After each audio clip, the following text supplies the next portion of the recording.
নমস্কাৰ ভাইটি ভণ্টিসকল, তোমালোক সকলোকে আমাৰ আলোচনা একাডেমী এডুকেশ্যনলৈ আন্তৰিক স্বাগতম জনাইছোঁ। আৰু আজিৰ এইটো ক্লাছত আমি তোমালোকৰ লগত আলোচনা কৰিম তোমালোকৰ দশম শ্ৰেণীৰ সমাজ বিজ্ঞান পাঠ্যপুথিৰ জিঅ'গ্ৰাফীৰ যিটো অসমৰ ভূগোল নামৰ লেচন আছে, এই লেচনটোৰ পৰা তোমালোকৰ কেনেকুৱা ধৰণৰ MCQ অৰ্থাৎ কেনেকুৱা ধৰণৰ মাল্টিপল চইচ কুৱেশ্যনছ পৰীক্ষাত তোমালোকৰ আহিব, কেনেকুৱা ধৰণৰ প্ৰশ্ন তোমালোকৰ পৰীক্ষাত কমন পৰিব, গোটেইখিনি তোমালোকে আজিৰ এইটো ক্লাছতে পাই যাবা। গতিকে তুমি যদি এজন ক্লাছ 10ৰ ষ্টুডেণ্ট হয়, যি নেকি HSLCৰ কাৰণে প্ৰিপেৰেশ্যন চলাই আছে, তেনেহ'লে আজিৰ এই ক্লাছটো সম্পূৰ্ণ শেষলৈকে চাবা। এই ক্লাছটো তোমালোকৰ যিখিনি অসমৰ ভূগোলৰ যিখিনি ইম্পৰ্টেণ্ট তোমালোকৰ কাৰণে প্ৰয়োজনীয় MCQ আহিব পৰাৰ সম্ভাৱনা আছে, গোটেইখিনি আজিৰ এইটো ক্লাছতে পাই যাবা। 1 নম্বৰ MCQটো হৈছে যে কি 2011 চনৰ লোকপিয়ল অনুসৰি অসমৰ গাঁৱৰ লোকৰ সংখ্যা কিমান, অৰ্থাৎ গাঁৱৰ জনসংখ্যাৰ পৰিমাণ কিমান। এতিয়া ইয়াত এইটো কথা সোধা নাই যে কি 2011 চনৰ লোকপিয়ল অনুসৰি অসমৰ জনসংখ্যা কিমান। ইয়াত সুধিছে যে কি 2011 চনৰ লোকপিয়ল অনুসৰি অসমৰ গাঁৱত বসবাস কৰা লোকসকলৰ পৰিমাণ কিমান, মানে 2011 চনত অসমৰ কিমান শতাংশ মানুহে 100%ৰ ভিতৰত কিমান শতাংশ মানুহে গাঁৱত বসবাস কৰে। ইয়াৰ শুদ্ধ উত্তৰটো হৈছে 85.90% লোকে। আনচাৰটো তোমালোকে এইফালে মন কৰা, ইয়াতে লিখা আছে। এতিয়া তোমালোকে ক'বা দাদা ইয়াত দেখোন 85.90 আপুনি এইবুলি কৈছে, কিন্তু 85.90 কোৱাত আমি 85.90 বুলি ক'ব পাৰোঁ। একচুৱেলি কি হয়, তোমালোকে নিশ্চয় জানা চাগে, যিসকল ষ্টুডেণ্টছে মেথছ ভাল পোৱা, যিসকলে মেথছটো পঢ়ি আছা, তোমালোকে জানা চাগে যে কি যেতিয়া দশমিকৰ পাছত যেতিয়া ডাবল ডিজিট বহে, তেতিয়া আমি সেই ডাবল ডিজিটকেইটা ডাবল ডিজিট হিচাপে উচ্চাৰণ কৰোঁ। ইটছ মিন আমি 1 যদি বহে তেনেহ'লে 12 বুলি আমি নকওঁ, তেনেহ'লে 1 আৰু 2 বুলিয়ে ক'ম। ঠিক তেনেকুৱা ধৰণৰ দেখিছা 85.90 বুলি আমি ইয়াতে কৈছোঁ, বুজিলা? আৰু এই কথাটো সদায় মনত ৰখাই থৈ দিবা। এটা সৰু ইনফৰমেশ্যন হয় যিটো তোমালোকক পিছত হেল্প কৰিব, গম পাইছা? সেইকাৰণে তোমালোকক মই কৈ দিলোঁ। অল ৰাইট, 2 নম্বৰটো মন কৰা। 2 নম্বৰটো হৈছে যে কি অসম ৰাজ্যৰ উত্তৰ দিশে পৰিৱেষ্টিত হৈ থকা বিদেশী ৰাষ্ট্ৰখন। এতিয়া অসমৰ উত্তৰ দিশে কি বিদেশী ৰাষ্ট্ৰ আছে, সেইটো কথাকে সুধিছে। ইয়াত আমাৰ অসম তথা আমাৰ নৰ্থ ইষ্টত থকা কেইখনৰ কথা ইয়াত সোধা নাই। বহুত ষ্টুডেণ্টে ইয়াত প্ৰব্লেম কৰে। তেওঁলোকে কি কৰে, কিছুমান ষ্টুডেণ্টে মানে পূব পশ্চিম উত্তৰ দক্ষিণ চাই যায় যে অসমৰ চাৰিসীমাত কি আছে, পূবে কি আছে, পশ্চিমে কি আছে, উত্তৰে কি আছে, দক্ষিণে আছে, পৰীক্ষাৰ কাৰণে চাই যায়। কিন্তু পৰীক্ষাত যেতিয়া চুবুৰীয়া ৰাষ্ট্ৰ বুলি লিখিব আহে ন, ৰাষ্ট্ৰ বুলি লিখিবলৈ যদি আহে পৰীক্ষাত, তেতিয়া তোমালোকে অৰুণাচল প্ৰদেশ, নাগালেণ্ড, এইকেইখন ৰাজ্যৰ কথা লিখিব নোৱাৰিবা। কেলে নোৱাৰিবা? বিকজ অৰুণাচল, নাগালেণ্ড আমাৰ ভাৰতবৰ্ষৰ এখন ৰাজ্য হয় নে নহয়? হয়। এতিয়া চুবুৰীয়া ৰাষ্ট্ৰ বুলি কোৱাৰ লগে লগে কাক বুজাব? বাংলাদেশক বুজাব, নেপালক বুজাব, ভূটানক বুজাব, চীনক বুজাব, হয়নে? ম্যানমাৰক বুজাব। তো এইটো কথা তোমালোকে সদায় মনত ৰাখিবা। আৰু তোমালোকে পূব পশ্চিম উত্তৰ দক্ষিণ, আমাৰ অসমৰ পূবে কি আছে, পশ্চিমে কি আছে, উত্তৰে কি আছে, দক্ষিণে কি আছে, এইটো কথা চাই যাবা। তোমালোকৰ পৰীক্ষাত এইটো প্ৰায় কমন পৰি থাকে। অ'কে, এতিয়া অসম ৰাজ্যৰ উত্তৰ দিশে পৰিৱেষ্টিত হৈ থকা এখন বিদেশী চুবুৰীয়া ৰাষ্ট্ৰৰ নাম হৈছে ভূটান। আৰু ভূটানৰ লগত ভাৰতবৰ্ষৰ যিটো ৰিলেশ্যন, সেইটো ট্ৰেড ৰিলেশ্যনেই হওক লাগে, বেলেগ কিবা ৰিলেশ্যনেই হওক লাগে, বহুত বেছি ভাল হয়। ভূটান, নেপাল, এই যিবিলাক ৰাষ্ট্ৰ ন, আমাৰ চুবুৰীয়া ৰাষ্ট্ৰ, এই ৰাষ্ট্ৰবিলাকৰ লগত আমাৰ ৰিলেশ্যনটো ভাল। তুমি যদি নেপাল যোৱা ন, উইদাউট তুমি পাছপৰ্টো নেপাল যাওঁ বুলি ক'লে পাৰিবা, বুজিলা? অ'কে, ভাৰতৰ আটাইতকৈ পুৰণি তৈলক্ষেত্ৰটোৰ নাম। এই প্ৰশ্নটো 2013ত আহিছিলে, তাৰপৰা 23টো আহিছিলে, 22টো আহিছিলে। বহুত বেছি কমন প্ৰশ্ন হয়। ভাৰতবৰ্ষৰ আটাইতকৈ পুৰণি যিটো তৈলক্ষেত্ৰ, সেই তৈলক্ষেত্ৰটোৰ নাম কি বাৰু? ইয়াত আমাক অপশ্যন দিছিলে ডিগবৈ, বোম্বে, বাৰাউনী আৰু দুলিয়াজান। ইয়াৰ শুদ্ধ উত্তৰটো হৈছে ডিগবৈ। আৰু মই যদি ভুল হোৱা নাই, তেনেহ'লে কেৱল মাত্ৰ ভাৰতবৰ্ষৰে নহয়, এছিয়াৰ ভিতৰৰে আটাইতকৈ পুৰণি যিটো তৈলক্ষেত্ৰটোৱেই হৈছে তোমাৰ ডিগবৈ। আমাৰ সেইটো অসমত আছে, হয়নে? অ'কে, তোমালোকে এইটো কথা মনত ৰখাই থৈ দিবা। দুলিয়াজান নিলিখিবা, কিন্তু তোমালোকে ডিগবৈ লিখিবা। বহুত ষ্টুডেণ্টে দুলিয়াজান লিখি থৈ আহে, বাট দুলিয়াজান যদি লিখা সেইটো তেনেহ'লে ভুল হ'ব। তোমালোকে ডিগবৈ লিখিবা। অ'কে, অসমৰ আটাইতকৈ জনবহুল নগৰখনৰ নাম কি? তোমালোকে জানাই আৰু এইটো প্ৰশ্ন কি বাৰু? গুৱাহাটী, হয়নে? গুৱাহাটীৰ পিছতে যোৰহাট আহে। এতিয়া গুৱাহাটী চহৰখনৰ কথা তোমালোককনো আৰু কি ক'ম, নিশ্চয় জানাই। আমাৰ অসমৰ কোনখন চহৰত আটাইতকৈ বেছি জনসংখ্যা আছে? গুৱাহাটীত আছে। জনসংখ্যাৰ ফালৰ পৰা অসমৰ বৃহত্তম জাতিটোৰ নাম কি? অ'কে, বৃহত্তম জনজাতিটোৰ নাম কি? এই প্ৰশ্নটো ইয়াত স্পেলিংটো ভুল হৈ আছে আমি কম্পিউটাৰত লিখোঁ ন বস্তুবিলাক সেইকাৰণে এটা স্পেলিং ভুল হৈ যায় মানে ইয়াত কৈছে যে কি জনসংখ্যাৰ ফালৰ পৰা চাবলৈ গ'লে অসমত যিমানকেইটা জনজাতিৰ লোক আছে কোনটো জনজাতিৰ লোক আটাইতকৈ বেছিকৈ আছে ইয়াৰ শুদ্ধ উত্তৰটো হৈছে বড়ো লোকসকল মানে এতিয়া চোৱা যি ধৰণে কমিউনিটি থাকে ন মিচিং কমিউনিটি থাকে আমাৰ আহোম কমিউনিটি থাকে দেউৰী কমিউনিটি থাকে ৰাইট ঠিক তেনেকুৱা ধৰণে আমাৰ অসমত যদি আমি চাওঁ ন তেনেহ'লে অসমত আমি কমিউনিটি ৱাইজত যদি চাওঁ তেনেহ'লে বড়ো লোকৰ পৰিমাণ বেছিকৈ আছে বড়ো মানুহ বেছিকৈ আছে বুজিলা অ'কে নিশ্চয় কথাবিলাক বুজি পাইছা ন যদি বুজি পাইছা নিশ্চয় ভিডিঅ'টো ভাল যদি পাইছা লাইক কৰিবা তোমালোকৰ স্কুলৰ গ্ৰুপবিলাকত ক্লাছত শ্বেয়াৰ কৰি দিবা যাতে তোমালোকৰ ভাইটি ভণ্টিসকলো অলপমান উপকৃত হয় তোমালোকৰ ফ্ৰেণ্ডছবিলাকো যাতে অলপমান হ'লেও উপকৃত হয় আৰু একচুৱেলি মই নিজে এক্সামৰ কাৰণে প্ৰিপেৰেশ্যন চলাই আছোঁ মানে চ' সেইটো কাৰণে মই যিখিনি কথা পঢ়িছোঁ বুজিছোঁ সেইখিনি কথা যদি মই তোমালোককো কৈ দিওঁ তেতিয়া মোৰে ৰিভিজন কৰা হৈ যায় হয় নাই অ'কে 2011 চনৰ তথ্যমতে অসমৰ ভিতৰত আটাইতকৈ কম জনসংখ্যা থকা জিলা ইয়াৰ শুদ্ধ উত্তৰ হৈছে ডিমা হাছাও 2011 চনত যিটো চেঞ্চাছ হৈছিল যিটো লোকপিয়ল হৈছিল সেই লোকপিয়লৰ তথ্য কথাই কিন্তু আমাক ইয়াত সুধি আছে 2024 চনৰ 23 চনৰ 22 চনৰ 20 চনৰ শুদ্ধ থকা নাই ইয়াত 2011 বুলি কৈছে মন কৰা 2011 হয়নে এটা 2011 চনৰ তথ্যমতে অসমৰ ভিতৰত আটাইতকৈ কম জনসংখ্যা থকা জিলাখনৰ নাম কি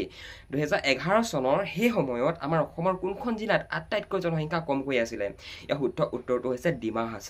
ডিমা হাছাও জিলাত 2011 চনৰ চেঞ্চাছ অনুসৰি লোকপিয়ল অনুসৰি জনসংখ্যা আটাইতকৈ কমকৈ আছিল আণ্ডাৰষ্টেণ্ড অ'কে নেক্সটটো মন কৰা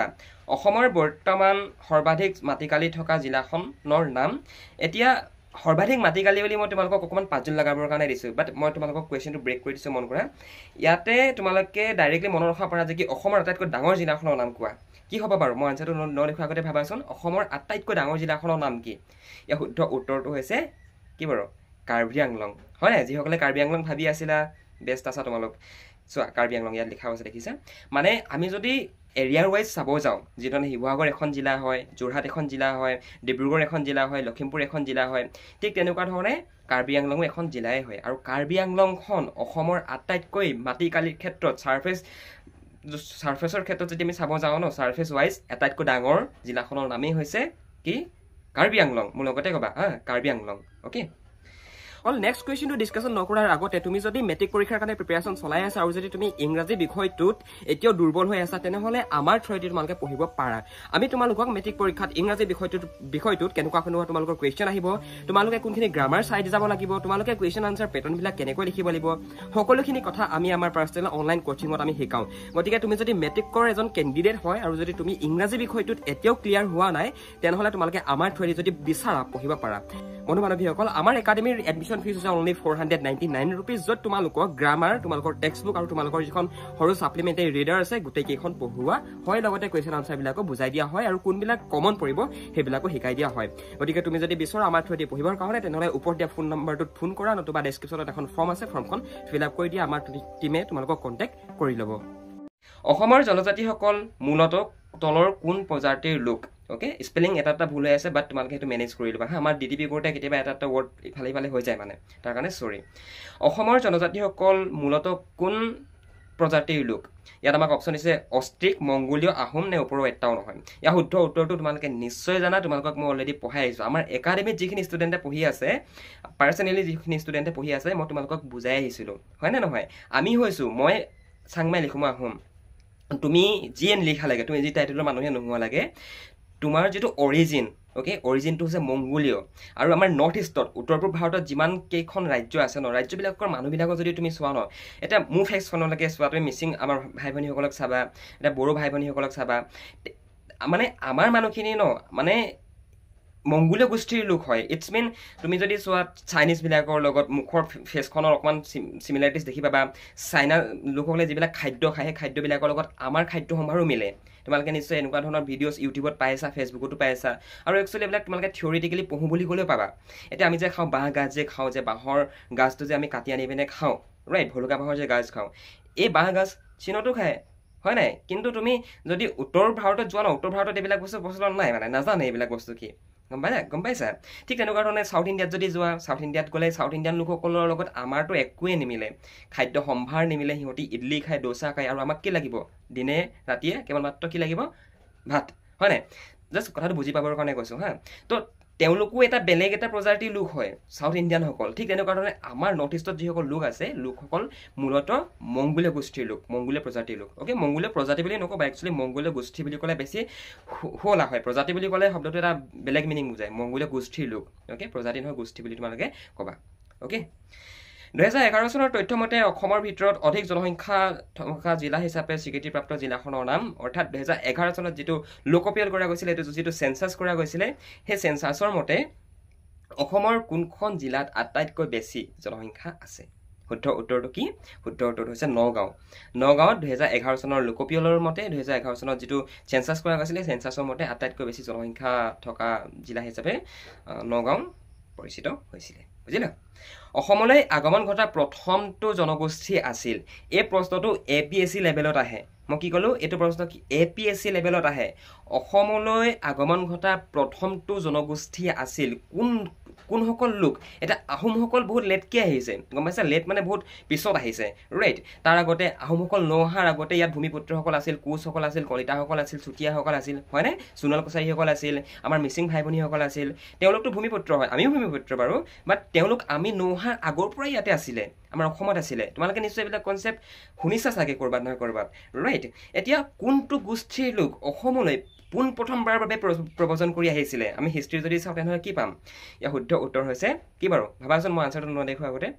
বড়ো লোকসকল বুজিলা বড়োসকল ফাৰ্ষ্ট অফ অল বড়োসকলেই আহিছিলে তোমালোকে যদি ইণ্টাৰনেট খুচৰা তোমালোকে যদি ষ্টাডি কৰা দেন বড়োসকলৰ কথাই পাবা অসমৰ প্ৰধান শস্য হৈছে কি বাৰু ঘেঁহু গোমধান সৰিয়হ নে চাহ ইয়াত বহুত ষ্টুডেণ্টে চাহ বুলি লিখে কিন্তু মোক যদি সুধে কোনোবাই যে অসমৰ প্ৰধান শস্য তুমি কি বুলি ক'বা মই সদায় ধান বুলিয়ে ক'ম অ'কে আমাৰ ধানেই হৈছে আমাৰ অসমৰ প্ৰধান শস্য কিন্তু কিছুমানে চাহ বুলিও লিখে এতিয়া তোমালোকে এই পাজলটো সলভ কৰিবৰ কাৰণে মইনো কোনো প্ৰফেশ্যনেল টিচাৰ নহয় মই নিজে এক্সামৰ কাৰণে পঢ়ি আছোঁ গতিকে তোমালোককো মই নিজে জনা কথাখিনি তোমালোকৰ লগত শ্বেয়াৰ কৰিছোঁ যাতে মোৰ নলেজটো আৰু অলপ বাঢ়ি যায় তোমালোকে স্কুলৰ ছাৰক সুধিবা যে ছাৰ অসমৰ প্ৰধান শস্যত কি লিখিম ধান লিখিম নে চাহ লিখিম অ'কে তেতিয়া তেখেতে ক'ব নহয় যে চাহ লিখে মানে ধান লিখিবা মোৰ মতেতো তুমি ধান লিখিবা ধান লিখিলে বেছি ভাল হয় দেখিবলৈ শুৱলা শুৱনি হয় ইয়াৰ লগতে তোমাৰ অ'কে আমি পাই আছোঁ নাই এতিয়াতো বাৰিষা ছিজন এতিয়া আমাৰ অসমৰ প্ৰত্যেকজন মানুহে পথাৰত গৈ খেতি কৰি আছে ৰাইট কিহৰ খেতি কৰিছে ধানৰ খেতি কৰিছে অ'কে গুৱাহাটী আৰু শ্বিলঙক সংযোগ কৰা ৰাষ্ট্ৰীয় ঘাইপথটোৰ নাম কি এইটো HSLC 2017ত আহি গৈছে বহুত বেছি ইম্পৰ্টেণ্ট প্ৰশ্ন হয় গুৱাহাটী আৰু শ্বিলঙক সংযোগ কৰা ৰাষ্ট্ৰীয় ঘাইপথটোৰ নাম হৈছে কি বাৰু 40 নং ৰাষ্ট্ৰীয় ঘাইপথ তোমালোকে নিশ্চয় শুনিছা ন তোমালোকৰ ঘৰৰ আগফালে যিটো হাইৱে গৈছে এইটো 37 নং ৰাষ্ট্ৰীয় ঘাইপথ 32 নং ৰাষ্ট্ৰীয় ঘাইপথ তুমি যদি গুৱাহাটীৰ পৰা চাই আছা তেনেহ'লে ঘাইপথৰ নামে মনত ৰাখি থাকি তোমাৰ আমনি লাগিব তো গুৱাহাটী আৰু শ্বিলঙক যিটো ৰাস্তাই সংযোগ কৰিছে সেই ৰাস্তাটোৰ নাম হৈছে সেই ঘাইপথটোৰ নাম হৈছে 40 নং ৰাষ্ট্ৰীয় ঘাইপথ আণ্ডাৰষ্টেণ্ড অ'কে অসমৰ আটাইতকৈ বৃহৎ কৃষিভিত্তিক উদ্যোগটো কি বাৰু এই প্ৰশ্নটোৰ উত্তৰত আমি লিখিম চাহ উদ্যোগ অসমত বহুত বেছি পৰিমাণে চাহৰ খেতি হয় অসমৰ যিটো মাটি অসমৰ যিখিনি মাটি অসমৰ মাটিখিনি একচুৱেলি চাহ খেতিৰ কাৰণে একদম পাৰফেক্ট হয় আৰু সেইটো কাৰণে আফটাৰ ইয়াণ্ডাবু সন্ধি পৰৱৰ্তী পৰ্যায়ত যেতিয়া নেকি ব্ৰিটিছসকলে অসমত সোমাবলৈ সুযোগ পালে ন ইয়াণ্ডাবু সন্ধিৰ পাছতে ব্ৰিটিছসকল আহিছিলে আৰু তেওঁলোকে কি কৰিছিলে বিহাৰ উৰিষ্যা বংগ তাৰ পৰা তেখেত ব্ৰিটিছসকলে বিভিন্ন ধৰণৰ লোকক আনিছিলে কিয় আনিছিলে খেতি কৰিবৰ কাৰণে কিহৰ খেতি কৰিবৰ কাৰণে চাহ খেতি কৰিবৰ কাৰণে আৰু এতিয়া যে আমি পাইছোঁ আমাৰ যে যিসকল আমাৰ চাহ জনগোষ্ঠীৰ ভাই ভনী আছে তোমাৰ তাঁতী ভূমিজ তাৰপৰা বিভিন্ন ধৰণৰ টাইটেল আছে চৰি মই পাহৰি গৈছোঁ তেওঁলোকক সেই ব্ৰিটিছসকলেই আনিছিলে মানে কিয় আনিছিলে চাহ খেতি কৰিবৰ কাৰণে আৰু পৰৱৰ্তী সময়ত তেওঁলোকো অসমতে থাকি গ'ল তাৰপিছত তেওঁলোকো অসমীয়াই হৈ পৰিলে বুজিলা একচুৱেলি এই কথাবিলাক ন তোমালোকে বিশ্বাস কৰা তোমালোকৰ যিখন অসমীয়া কিতাপ নহয় অসমীয়া কিতাপখনৰ ভাৰতীয় সংস্কৃতি ভাৰতীয় বৈচিত্ৰ্যৰ মাজত ঐক্য এই পাঠকেইটা যদি তোমালোকে পঢ়ি আহিলা এই পাঠকেইটাতে এই গোটেইখিনি কথা তোমালোকক বুজাই দিয়া হৈছে এনেকুৱা নহয় যে কি মই ক'ৰবাৰ পৰা কিবা কথা আনি গৈ আছোঁ ন এইখিনি কথা অসমীয়াখনতে আছে তোমালোকৰ ছ'চিয়েল চায়েন্সততো আছেই অসমীয়াখনতে আছে এইখিনি কথা যে ব্ৰিটিছসকলে কেতিয়া অসমত সোমাইছিলে অসমত কি কৰিছিলে কোনটো কাম কৰিবৰ কাৰণে কি মানুহক আনিছিলে বেংগলী ভাষা অসমত কিয় প্ৰচলন কৰিব বিচাৰিছিলে ব্ৰিটিছসকলে এভৰিথিং মই তোমালোকক পঢ়াই আহিছোঁ আৰু সেইটো কাৰণে ভাইটি ভণ্টিসকল তোমালোকে যদি আমাৰ এই ক্লাছবিলাক কৰিব বিচৰা ন আমি পাৰ্চনেলি আমাৰ ষ্টুডেণ্টছবিলাকক শিকাই থাকোঁ তোমালোকে যদি মোৰ কথাবিলাক বুজি পোৱা আমাৰ কথাবিলাক যদি বুজি পোৱা পঢ়ালে তুমিও যদি ভাবিছা এনেকৈ জইন কৰি পঢ়িম বুলি অনলাইন ঘৰতে বহি হোৱাটছএপতে তোমালোকে আমালৈ মেছেজ কৰিব পাৰা নাম্বাৰটো দেখিছা মেছেজ কৰিব পাৰা আমাৰ টীমে তোমালোকক কণ্টেক্ট কৰি তোমালোকক আমাৰ একাডেমিত জইন কৰাই দিব তাৰ পৰৱৰ্তী পৰ্যায়ত তোমালোকক আমি এনেকুৱা ধৰণে পঢ়াম মানে বুজিলা অ'কে অসমৰ বৰ্তমান জিলা কেইখন বহুতে কয় 32 বাট এজ অফ নাও ন তুমি যদি 2023 ডাটা চোৱা তেনেহ'লে ৰাইট নাও অসমৰ জিলাৰ পৰিমাণ হৈছে 35 মই যিটো ডাটা লিখিছোঁ এইটো তোমাৰ 25 আগষ্ট 2023 চনত এইটো বস্তু গুগলত নেটত মানে এইটো আপডেট হৈছে বুজিলা কিছুমানে 2011 চনৰ ডাটা মতে 29খন লিখি থাকে 28খন লিখি থাকে 32খন লিখি থাকে আগৰ ডাটাবিলাকৰ মতে বাট তোমালোকৰ যদি পৰীক্ষাত আহে ন তোমালোকে একদম লেটেষ্ট ডাটাটো লিখিব লাগিব জানাই বিশ্বনাথ চাৰিআলি বনিলে আৰু মানে আৰু বিভিন্ন ধৰণে তোমাৰ আগতে শিৱসাগৰ বুলি যোৰহাটকো কৈছিলে তাৰপিছত যোৰহাটখন ছেপাৰেট কৰি দিয়া গ'ল এডমিনিষ্ট্ৰেশ্যনৰ কাৰণে প্ৰশাসনিক দিশবিলাক চম্ভালিবৰ কাৰণে তো বিৰাট ধুনীয়া ধুনীয়া ইণ্টাৰেষ্টিং কনচেপ্ট এইবিলাক তোমালোকে চাবা এতিয়া কিমান লিখিবা যদি অসমৰ জিলাকেইখন বুলি বৰ্তমান আহে কিমান 35 অ'কে ভাৰতৰ মুঠ চাহ উৎপাদনৰ আধাতকৈ বেছি উৎপাদন কৰা ৰাজ্যখন ভাৰতবৰ্ষৰ মানুহক তথা ভাৰতবৰ্ষত যিমানটো পৰিমাণে চাহ উৎপাদন কৰা যায় যিমানটো পৰিমাণত টি মানে কি চাহৰ প্ৰডাকশ্যন কৰা যায় সেই চাহ প্ৰডাকশ্যনৰ 100%ৰ প্ৰায় 60% নট 50% 60% চাহ কোনে প্ৰডিউচ কৰে জানা কোনে কৰে অসমে কৰে আমি কৰোঁ আমাৰ অসমত কৰা হয় কিয়নো আমাৰ অসমখনৰ যিটো ৱেডাৰটো চাহ খেতিৰ কাৰণে একদম পাৰফেক্ট হয় আৰু তোমালোকক যিখিনি ইয়াত কুৱেশ্যন আনচাৰ দেখাই থকা হৈছে এই কুৱেশ্যন আনচাৰখিনি তোমালোকৰ বহুত বেছি কমন আকৌ সেইটো কথা অলৱেজ মাইণ্ডত ৰাখিবা যদি মোৰ এই ক্লাছটো কোনোবা স্কুলৰ টিচাৰেও চাই আছে তেনেহ'লে তেখেতেও তোমালোকক ক'ব যে কি মই যিখিনি কুৱেশ্যন দেখাই আছোঁ এই কুৱেশ্যনখিনি বহুত বেছি তোমালোকৰ কাৰণে ইম্পৰ্টেণ্ট হয় আৰু বেছিকেলি আমি ইংলিছ মিডিয়ামৰ ষ্টুডেণ্টছখিনিক মানে ক্লাছ কৰাওঁ বুজিলা কিন্তু ইংলিছৰ মানে চিলেবাছ যিহেতু ছেইম হয় ইংলিছ মিডিয়ামৰখিনি কাটি পিনে মানে ইংৰাজীখিনিৰ পৰা আনি পিনে তোমালোকৰ আছামিছত ট্ৰান্সলেট কৰি পিনে তোমালোকক আছামিছ মিডিয়ামখিনিকো আমি শিকাই দিওঁ তো এতিয়া বাৰু দুইটা মিডিয়ামৰ কাৰণে বহুত মিডিয়াম আমি ক্লাছ কৰি আছোঁ আছামিছ ইংলিছ দুইটা গতিকে তুমি যদি বিচাৰি আছা জইন কৰিবৰ কাৰণে ফোন কৰা জইনটো সোনকালে কৰি লোৱা তেতিয়া তোমালোকৰ এটলিষ্ট এক্সামৰ কাৰণে অলপমান ভাল ধৰণে প্ৰিপেৰেশ্যন চলাব পাৰিবা আমাৰ ফালৰ পৰা পাৰ্চনেলি তাকো অসমত মুঠ কিমানখন অভয়াৰণ্য আছে অসমত কিমানখন ৱাইল্ড লাইফ চেংচুৰী আছে ইয়াৰ উত্তৰটো হৈছে 17 অ'কে অভয়াৰণ্যৰ কথা কৈছে হা ৰাষ্ট্ৰীয় অভয়াৰণ্যৰ কথা কোৱা নাই অ'কে ৰাষ্ট্ৰীয় উদ্যানৰ কথা কোৱা নাই এতিয়া আমি কাজিৰঙা ৱাইল্ড লাইফ চেংচুৰীৰ কথা আমি ক'ব পাৰোঁ মানসৰ কথা ক'ব পাৰি অ'কে মানস হয়নে তো ঠিক তেনেকুৱা ধৰণে অসমত প্ৰায় 17খন আছে মানে সেই দুখনো ইনক্লুড আৰু বেলেগো আছে পবিতৰা আছে ৰাইট আৰু বিভিন্ন ধৰণৰ আছে আমাৰ এতিয়া মাজুলী চাইডে যদি যোৱা তেনেহ'লে তাতো পাবা গোলাঘাটতো পাবা 2-3খন অ'কে চ' এইখিনিয়ে আছিল তোমালোকৰ 18টা খুবেই ইম্পৰ্টেণ্ট MCQ এণ্ড মই এটা কথা জানো গম পোৱা নাই তোমালোকে অলৱেজ আণ্ডাৰষ্টেণ্ডিং আৰু কনচেপ্টটো ক্লিয়াৰ কৰাৰ চেষ্টা কৰিবা বিকজ এনেকুৱা নহয় যে কি কোনোবাই কমন প্ৰশ্নখিনি দেখাই দিলে পঢ়ি পিনে পৰীক্ষাত লিখিবলৈ যাবা ট্ৰাষ্ট মি মানুহৰ চাইক'লজিটো এনেকুৱা হয় মানুহে সদায় কমন বস্তু বিচাৰি ফুৰে মানুহে মানে তোমালোকৰ ব্ৰেইনৰ ডিজাইনটোৱে নট অনলি মোৰো সেনেকুৱা ধৰণে ডিজাইন হৈছে বাট এনেকুৱা যদি কৰা ন তোমালোকক উজু লাগিব হয় বাট পৰীক্ষাত গৈ পাহৰি থাকিবা চ' ডেটছ ৱাই অলৱেজ কনচেপ্টটো ক্লিয়াৰ কৰা কনচেপ্টটো যদি ক্লিয়াৰ কৰা তেনেহ'লে এনি কাইণ্ড অফ প্ৰশ্ন যিয়ে প্ৰশ্ন নহওক লাগে তোমালোকে ইজিলি আনচাৰ কৰিব পাৰিবা সেইকাৰণে ইউটিউবত গৈ চাৰ্চ নকৰিবা আমুক লেচনৰ কমন MCQ বুলি বুজিলা কনচেপ্টটো ক্লিয়াৰ কৰা thank you so' much for ৱাচিং দিছ ভিডিঅ' ক্লাছ এণ্ড তোমালোকেও যদি জইন কৰিব বিচাৰিছা জইন কৰিব পাৰা জইন কৰিবৰ কাৰণে যিটো নাম্বাৰ দেখিছা নাম্বাৰটোত মেছেজ কৰা নতুবা ফোন কৰা আৰু ফোন কৰি ঘৰৰ পৰা পাৰ্মিশ্যন লৈ পিনে আমাৰ লগত তোমালোকে যদি বিচাৰি আছা জইন কৰিবৰ কাৰণে জইন কৰি পঢ়িম বুলি অভিয়াছলি পাৰিবা থ্যাংক ইউ ভিডিঅ'টো চোৱাৰ কাৰণে ইমান দোকানলৈকে বাই বাই